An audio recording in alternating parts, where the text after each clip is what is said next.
Jeg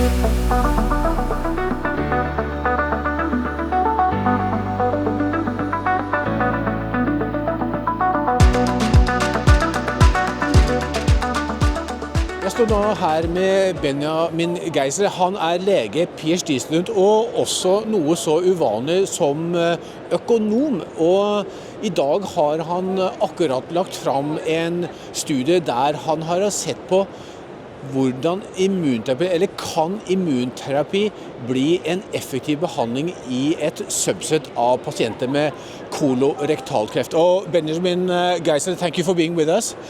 Can you walk us through the main findings of your study, which you now just have presented? Yes, of course. It's a pleasure to be here, and it's a health economic study. So we're looking at costs and also at quality of life and at survival. And it's a specific subgroup of colorectal cancer patients, those who are unresectable, those who have metastases already, and those who are not qualifying for immunotherapy based on a genetic test that looks at microsatellite instability. And we looked at the overall group, and in the overall group, we did not find that immunotherapy was cost-effective. But when we used biomarkers, 3 different biomarkers, we found that using one specific biomarker made the treatment cost-effective.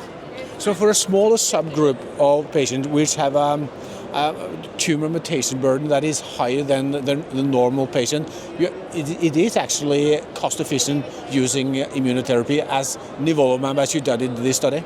Yes, that's exactly right. If we use the tumor mutation burden from next generation sequencing, so in other words, how many mutations are there in the cancer, then we find that we can select out the patients for which immunotherapy is effective and also cost effective.